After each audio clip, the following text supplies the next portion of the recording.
आज जो हमारी गेस्ट है यहाँ पर पीछे बैक स्टेज पर, उनकी अपनी एक यूनिकॉर्न कंपनी है मामा अर्थ के नाम से. Please give an energetic and warm welcome to the one and only Ghazal अलग.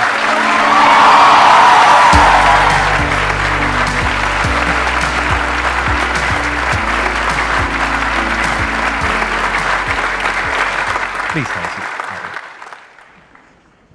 इस सेशन को हम 2 पार्ट में डिवाइड करेंगे. पहले पार्ट में मैं इनसे समझने की कोशिश करूंगा कि इन्होंने क्या किया, किस तरीके से किया, इनसे कुछ क्वेश्चंस पूछूंगा. उसके बाद में जो हमारे पास में सेकंड हाफ होगा, तो उसमें आप लोगों के माइंड में जो भी क्वेश्चंस होंगे वो आप इनसे पूछ सकते हैं. आप थोड़ा सा बताएंगे अपनी जर्नी के बारे में कि आपने कैसे शुरू किया. मामा अर्थ एक्चुअली शुरू हुआ था जब मैंने अपने फर्स्ट बेबी को जन्म दिया था. दिस इज 2014 एंड इस टाइम पे मैं न्यूयॉर्क, एक्चुअली उससे पहले न्यूयॉर्क रह के आई थी. मैं वहाँ पे आर्ट एजुकेशन ले रही थी और उस समय वहाँ पे एक पूरी मूवमेंट चल रही थी जहाँ ये बहुत बड़े एक ब्रांड के प्रोडक्ट्स जो हैं शेल्फ से उठाए जा रहे थे, बिकॉज बोलने में आया था कि उनमें कैंसर कॉजिंग इंग्रेडिएंट्स होते हैं.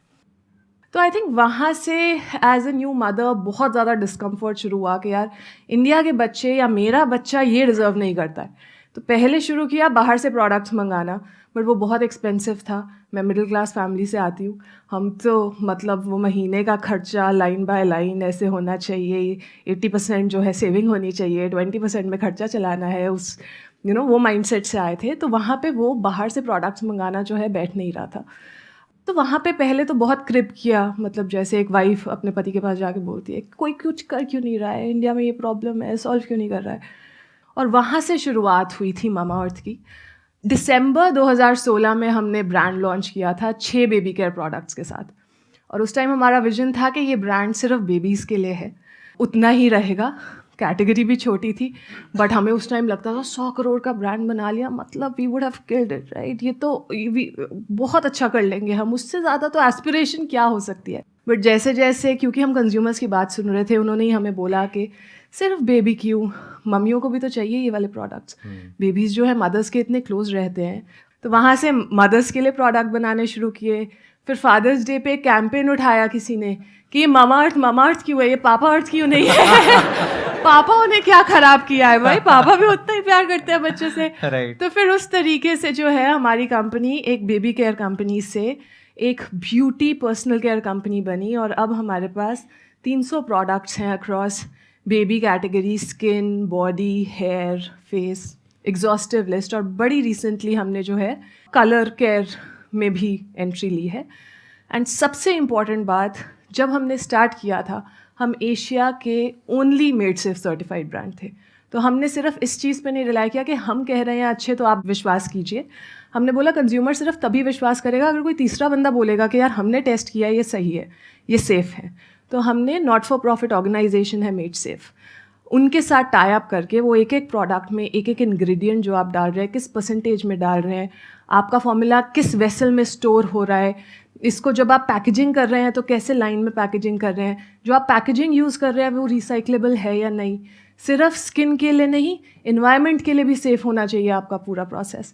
तो वो सब के साथ जो है हमने मामा अर्थ लॉन्च किया. और ये कहाँ की कंपनी है, ये मेड सेफ जो आप बता रहे हैं, कहाँ की ऑर्गेनाइजेशन है ये जो है ऑस्ट्रेलिया बेस्ड ऑर्गेनाइजेशन है. हमने स्टार्ट यूएस वाली के साथ किया था, बट जैसे जैसे स्केल करते रहे तो हमने ऑस्ट्रेलिया मेड सेफ को भी अपने साथ बांध लिया था. Big round of applause for whatever she has done. At present कितने एम्प्लॉइज आपकी पूरी ऑर्गेनाइजेशन में काम कर रहे हैं on a full time basis? हमारे ऑफिस में कुछ 450 लोग काम करते हैं, और अगर मैं ऑफलाइन टीम भी मिला लूँ, warehouse team, offline team, तो वो 1500 से 2000 और लोग होंगे. And it's a D2C brand, right? It's a D2C. So जब हमने स्टार्ट किया था तो हमने जो है डायरेक्ट टू कंज्यूमर बेचना शुरू किया था, मार्केट प्लेसेस से स्टार्ट किया था. और 6 महीने के बाद जो है हमने धीरे धीरे लर्न किया, जैसे जैसे कंपनी बनाई उसमें शॉपिंग कार्ट डाला, फिर अपनी वेबसाइट से बेचा. तो पहले 3 साल हम ऑनलाइन फर्स्ट थे, 95% रेवेन्यू ऑनलाइन से ही आता था. बट जैसे जैसे हम बड़े होते रहे और क्योंकि हम कंज्यूमर की बात सुनते हैं, तो कंज्यूमर्स ने हमें बोलना शुरू किया कि हम आपको ऑफलाइन में भी देखना चाहते हैं, क्योंकि आपके कुछ प्रोडक्ट्स हैं जो हम टच फील करके ख़रीदना चाहते हैं. तो फिर हमने ऑफलाइन एक्सपैंड करना शुरू किया. अब हम 40,000 प्लस दुकानों में अवेलेबल है. तो जब आपने शुरू किया था तो ये जो प्रोडक्ट मार्केट फिट होता है वो सबसे डिफिकल्ट होता है इनिशियली, उसको फिगर आउट करना. तो उसमें आपको कितना टाइम लगा था? तो मैं बताती हूँ, हमने दिसंबर में लॉन्च किया, अमेजोन का लॉन्च पैड लॉन्च हुआ था। पैसे तो नहीं इतने थे ज़्यादा मार्केटिंग वगैरह पे लगाने हैं, तो हमने लॉन्च पैड के साथ ही अपना ब्रांड लॉन्च कर दिया। हमने बोला आप लॉन्च कर रहे हो, हम आपके इवेंट में आएंगे, अपने ब्रांड की बात करेंगे, वहीं से लॉन्च किया। तो आई थिंक पहली सेल तो उससे अगले दिन ही आ गई थी। तो पहली सेल आई थी लाइक सेलिब्रेटिंग, उसके बाद एक एक दो दो सेल आती रही रोज़ के हिसाब से। बट 15 दिन बाद, और मेरे को एग्जैक्टली डेट भी याद है, कुछ 20 दिसंबर को एक बड़ा ऑर्डर आया। वो बड़ा ऑर्डर था कि एक माँ अपने बच्चे की बर्थडे पार्टी कर रही थी और उसने बोला कि मुझे आपके प्रोडक्ट्स इतने पसंद हैं कि मैं रिटर्न गिफ्ट्स में मेरे जो है 30 हैम्पर्स जाने हैं, मैं आपके प्रोडक्ट्स देना चाहती हूँ। और उस टाइम मतलब मैं घबरा गई थी कि ये ऑर्डर कैसे फुलफिल करेंगे हम, ये तो इतना बड़ा ऑर्डर है। इतना स्टॉक नहीं होता यूजुअली जब हम शुरू करते हैं। बिल्कुल नहीं होता, राइट। काफ़ी हाथ पैर ठंडे पड़ गए थे, पर जब डिलीवर कर दिया ना ऑर्डर, उसके बाद लगा कि यार now we are in business, अब ये शुरुआत हो चुकी है, अब इसके आगे स्केल ही करना है। फिर हमने प्रोसेसेस सेट करने शुरू किए। मैंने अपना पहला एम्प्लॉय जनवरी में हायर किया था, वो आज तक हमारे साथ काम कर रहा है। पहले 6 महीने तो कस्टमर सर्विस पे भी मैं और वरुण ही बैठते थे, हमारे पास कोई कस्टमर सर्विस टीम नहीं थी। Varun is also my husband, he is also my को फाउंडर। और उस वक्त आप डायरेक्टली आप ही अटेंड करते थे कॉल्स, अपना नाम बदल करके? नहीं, नाम बदल, हाँ जी, यस, हेलो, अच्छा, हाँ, this is Mamaearth team, right. Team ही 3 लोगों की थी तो क्या करेंगे ना। This is Mamaearth and they were like, हाँ जी हम आपके फाउंडर से बात करना है। तो वी वर लाइक, अच्छा, give us a minute, we'll get back. And then Varun and I are looking at each other, what to do. Varun said that मैं उठाता हूँ फोन, ठीक है बात है, 5 minute, hello this is the founder speaking. आपने अपने husband के साथ में मिल करके इस काम को किया। हाँ जी। तो कॉन्फ्लिक्ट्स हुए या नहीं हुए? अगर हुए तो कितने हुए? देखिए, दिक्कतें तो हर जगह आती है, इसमें कोई मतलब, मैं अपने हस्बैंड के साथ बहुत लड़ती हूँ, हमारे बहुत डिस्कनेक्ट्स होते हैं। बट हमने बड़ा जल्दी ये समझ लिया था कि यार अगर काम इकट्ठा करना है, पहले तो सबसे पहला बंदा जो मेरी टीम का पार्ट बना था वो वरुण थे। आप समझिए कि जब आप बिजनेस शुरू कर रहे हैं, पहले तो सारे ही आसपास काफ़ी डाउट कर रहे होते हैं कि यार क्या ज़रूरत है, इतनी अच्छी लाइफ जी रहे हो, इतना कंफर्टेबल है, बच्चा इतना यंग है, ये सारा लाइफ, ये अपना बच्चा आप रिस्क में क्यों डालना चाहते हो। तो पहले तो वो प्रेशर फाइट करना अपने आप में एक बैटल होती है। उसके बाद अपने हस्बैंड को कन्विंस करना कि आप भी अपनी फुल टाइम जॉब छोड़ के मेरे पास आ जाओ। तो he was from the marketing space, like वो मार्केटिंग स्पेस। तो मार्केटिंग का बेसिकली उन्होंने सोचा होगा, प्रोडक्ट का पूरा आपने देखा होगा, दैट्स व्हाट आई, हाँ जी, हाँ जी, शुरुआत में बिल्कुल ऐसे ही हुआ था।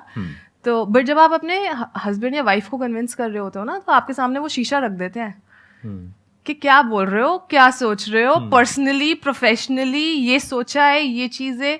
एंड वो कन्विंस अगर आपने कर लिया, अपने फैमिली मेम्बर को अगर आपने कन्विंस कर लिया ना कि आप भी ये छोड़ के मेरे पास आ जाओ, तो फिर आप किसी भी इन्वेस्टर को कन्विंस कर सकते हो, बिकॉज मुझे लगता है वो सबसे मुश्किल पार्ट है।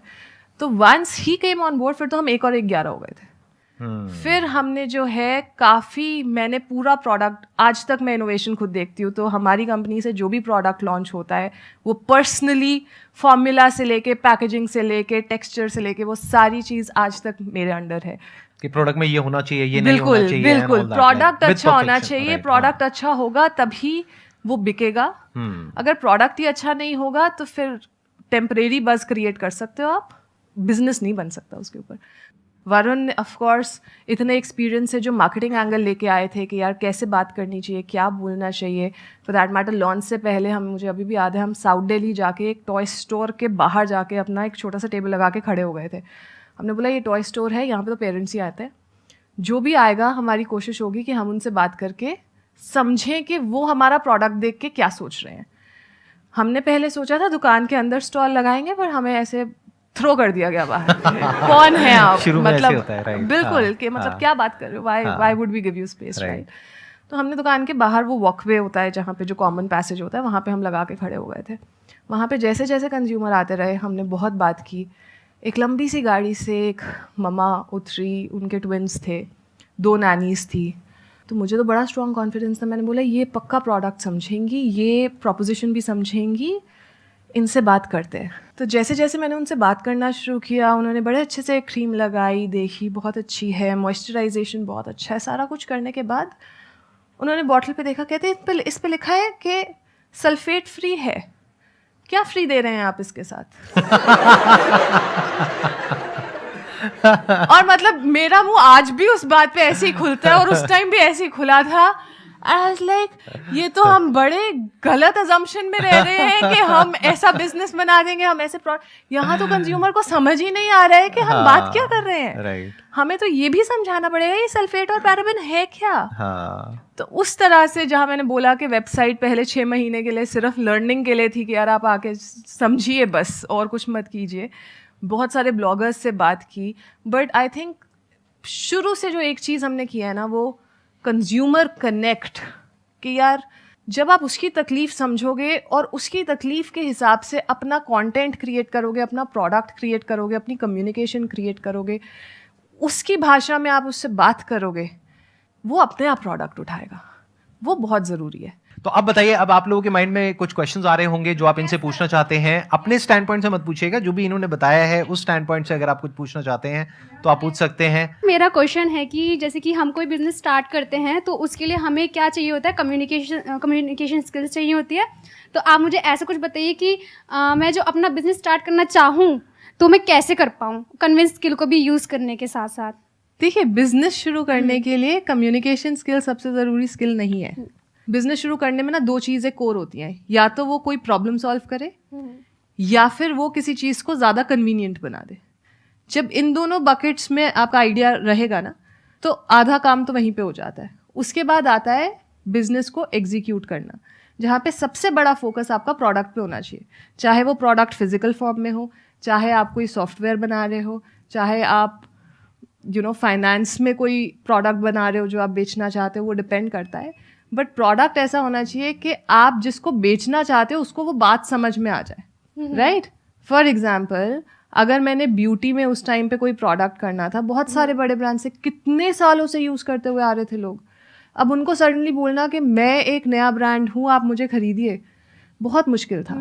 तो मैंने वहाँ पे प्रॉब्लम समझी। प्रॉब्लम ये थी कि यार सर्टिफाइड सेफ प्रोडक्ट कोई भी नहीं था। उसमें प्रॉब्लम सॉल्व मैंने कैसे की कि यार जहाँ आप बड़े ब्रांड यूज़ करते हो बहुत महंगे होते हो, मैंने आपको जितने में आप अभी ब्रांड खरीद रहे हो उससे आप 15% एक्स्ट्रा दो, आपको ये इतने सारे बेनिफिट्स मिलेंगे इस प्रोडक्ट से।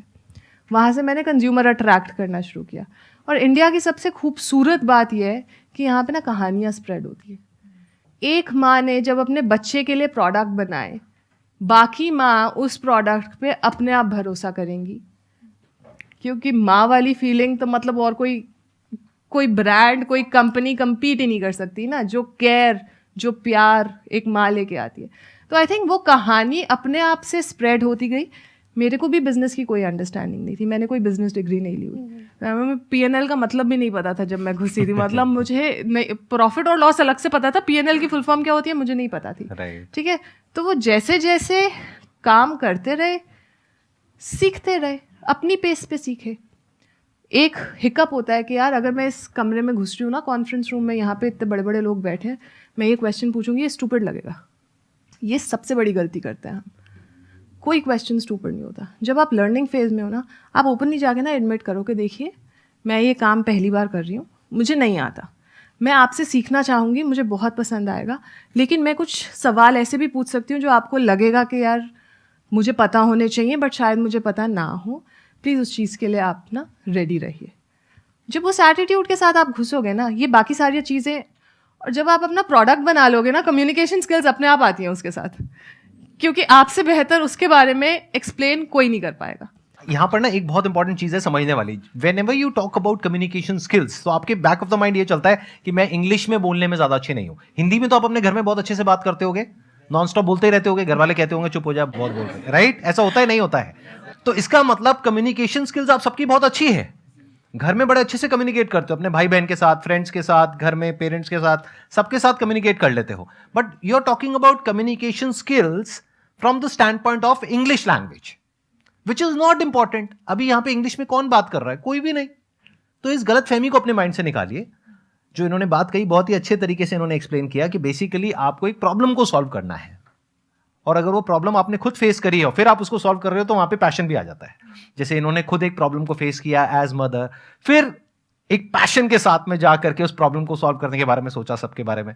बट अभी जो आपने बात कही उससे मेरे माइंड में एक थॉट आ रहा है कि आपने ये कहा कि जब आपने अपने प्रोडक्ट लॉन्च किया तो आपने अपना जो प्राइस है वो औरों से ज्यादा रखा 15%। जी। बट जब आपने ज्यादा रखा तो क्यों उन्होंने चूज किया एक ऐसी कंपनी को जो कि अभी इतना लोगों ने सुना हुआ नहीं है, अब तो एस्टैब्लिश हो गया आपका ब्रांड, बट उस टाइम की अगर बात करी जाए 6 साल पीछे, तो क्या रीजन था, मतलब क्यों लिया लोगों ने, आपको क्या लगता ये है? भी हमने उनसे बात करके ही समझा था, क्योंकि हम जो इंग्रेडिएंट डाल रहे थे प्रोडक्ट में वो महंगे थे ऑफ कोर्स।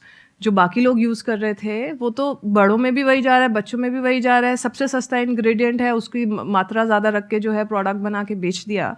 वो क्वालिटी प्रोडक्ट की अच्छी नहीं थी, वो आपको नहीं यूज़ करना चाहिए। जो हमारे जैसे बहुत सारे पेरेंट्स थे मेरे सर्कल में ही, मैंने फ्रेंड्स एंड फैमिली से सबसे पहले बात किया जिनके बच्चे हुए थे उसी टाइम पे। उसके बाद जो है मैंने उनके फ्रेंड्स एंड फैमिली से बात किया, और बहुत सारे लोग ऑलरेडी बाहर से ही प्रोडक्ट्स मंगा रहे थे, क्योंकि उनको ये पता था कि यार जो यहाँ इंडिया में मिल रहा है ना वो हमारा क्वालिटी स्टैंडर्ड मैच नहीं करता जो हम अपने बच्चे को देना चाहते हैं। तो आई थिंक वहाँ से जब हमने उनसे बात किया, हमने प्राइस पॉइंट भी डिस्कस किया। हमने बोला कि मतलब हम इतने पे लॉन्च करना, क्योंकि उस टाइम ग्रॉस मार्जिन कितना होना चाहिए कितना नहीं होना चाहिए वो भी हमने आइडिया लगाना था, हमें समझना था। और उस टाइम पे उन्होंने बोला कि यार ये लोशन जो है 200 रुपये का आता है, मैं 300 रुपये देने को तैयार हूँ, बट मुझे जो है नेचुरल इंग्रेडिएंट चाहिए प्रोडक्ट में, श्योरिटी चाहिए, मुझे कि ये उसमें हार्मफुल केमिकल्स नहीं चाहिए, बिल्कुल ठीक है। तो बस वही मल्टीपल लेके, वही ऐसे एनेक्डोट्स लेके हमने जो है अपनी प्राइसिंग स्ट्रैटेजी की।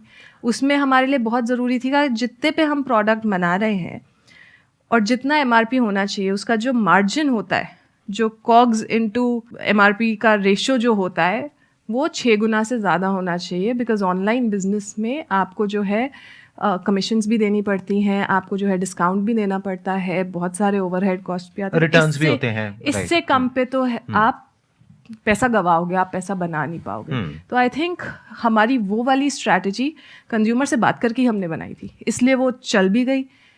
जब 100 लोगों ने बोला कि हम खरीद लेंगे, वहाँ से हमें ये भी पता चल गया कि यार प्राइस बिल्कुल ठीक है, इससे कम करने की ज़रूरत नहीं है, फिर हमने उसको स्केल किया।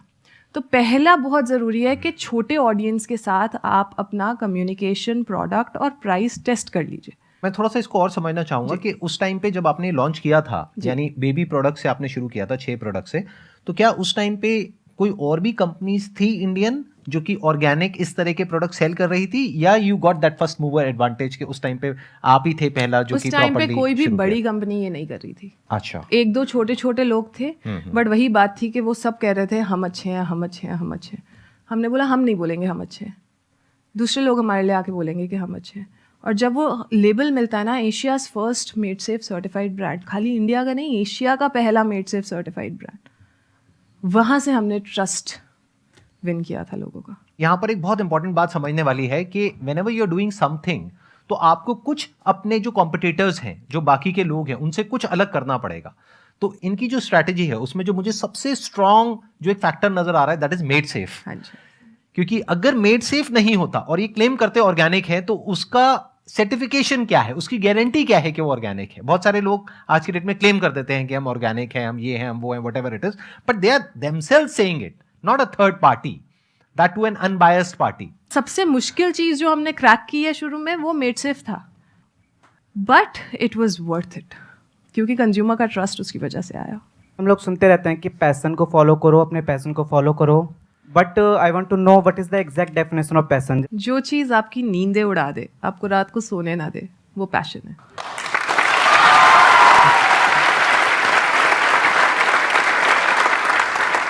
इन्होंने कहा कि पैशन वो होता है जो कि आपकी नींद उड़ा दे, बिल्कुल सही। लेकिन इसके साथ साथ में आपको एक चीज और भी देखनी है कि कहीं आपका वो पैशन ऐसा ना हो कि वो औरों की भी नींद उड़ा दे। फॉर एग्जाम्पल, आप कहते हो मेरा पैशन है सिंगिंग, और वो पैशन आपकी नींद उड़ा देता है, लेकिन पड़ोसियों की भी नींद उड़ा देता है और वो पुलिस को फोन कर देते हैं, राइट? तो गड़बड़ हो जाएगी। You are getting where I am coming from. Important चीज यहां पर क्या समझने वाली है, आप लोग कहां पे मिक्सअप करते हो, कहां पे गड़बड़ करते हो। बार बार जब आप पैशन की बातें करते हो तो आप ये नहीं समझ पाते कि पैशन और प्रोफेशन दो अलग अलग चीजें होती हैं। एक है आपका पैशन, वो कुछ भी हो सकता है, वो क्या है वो बताना बड़ा आसान है। क्या है ऐसा जो रात को आपकी नींदें उड़ा देता है, बताओ क्या करते हो पूरी रात? मत बताओ, हाँ आगे बढ़ते हैं।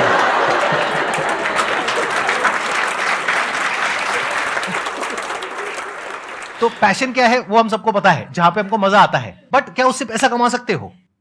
सो पैशन और प्रोफेशन दो अलग अलग चीजें हैं। आपको क्या करना है, अगर अपने पैशन को प्रोफेशन बनाना चाहते हो तो आपको यह देखना है कि किस तरीके से वो कनेक्ट होता है किसी प्रॉब्लम से।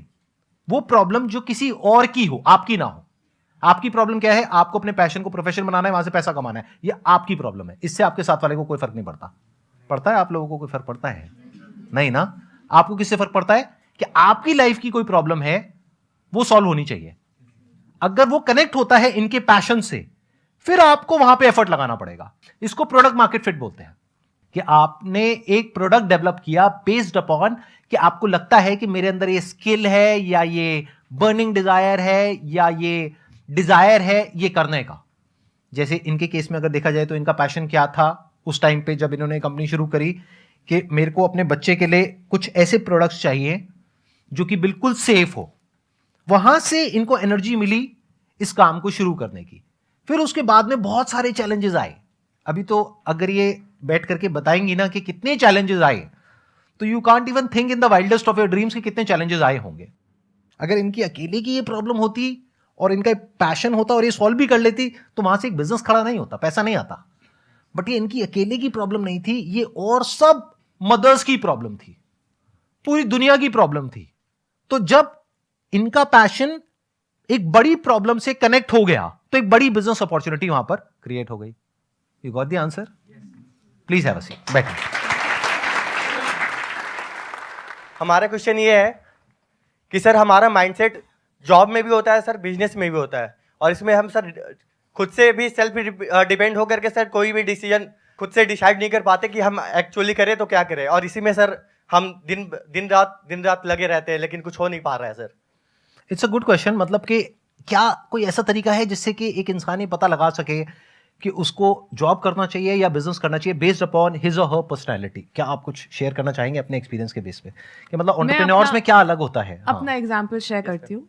कभी भी ना स्ट्रॉन्ग कन्विक्शन नहीं हुआ, हमेशा डर की फीलिंग ज़्यादा थी कॉन्फिडेंस की फीलिंग से, कि यार पक्का यही है कि यही करना चाहता है, ये बन जाएगा बड़ा बिजनेस, वो डाउट था। दूसरी तरफ जो है शॉर्ट टर्म में जॉब थी। तो आई थिंक शुरू में मैंने जो है जॉब वाला वे लिया कि पहले ये कर लेती हूँ, ये करते करते फिगर आउट करती हूँ कि जो मैं करना चाहती हूँ वो और बेटर कैसे होगा। मेरे बाय द वे मामाअर्थ से पहले 2 स्टार्टअप्स रहे हैं जो मैंने शुरू किए, और 1.5-2 साल में मैंने बंद भी करे। तो वहाँ पे completely different set of learnings हैं। बट पहले जॉब किया, जॉब करते करते अपने आइडिया को शार्प किया, ताकि टेम्परेरली भी पैसा जो इनकम है वो ना रुके, मैं कमाती रहूँ, मैं सेल्फ इंडिपेंडेंट रहूँ। जैसे जॉब करते करते मुझे लगा कि अब ये बिजनेस जो है इस स्टेज पे है कि मैं ये छोड़ के अपना पूरा समय इस पे लगाना चाहती हूँ। फिर मैंने जो है अपना आइडिया पिकअप किया और मैंने स्टार्ट किया। मेरा लॉजिक भी हमेशा वही रहता है कि अगर आपको डाउट ज़्यादा है कंपेयर टू कॉन्फिडेंस, बिकॉज जब आपको कॉन्फिडेंस होता है ना, तो फिर आप वो ऐसे उछलती हुई मछली बन जाते हो, फिर आपसे रुका नहीं जाता, फिर कोई चीज़ मैटर नहीं करती। आपको जो है घुसना होता है उसके अंदर फुल फ्लेजेडली कि यार ये मैं क्रैक कर लूँगी, क्योंकि मुझे पता है क्या करना है। मेरा बड़ा गोल माइट भी ये हो, बट मुझे पता है पहले 10 कदम मेरे ये होने वाले हैं। तो एक के बाद एक के बाद एक के बाद एक, वो आप रात को सो नहीं पाओगे जब तक आप उसको एग्जीक्यूट नहीं करोगे। तो वहाँ पे अपने आप फिर जॉब छूट जाती है। Excellent point. Let's give a big round of applause for her. Thank you so much, Ghazal, for coming, and Thank it you was for a having pleasure me. meeting you and pleasure talking to you.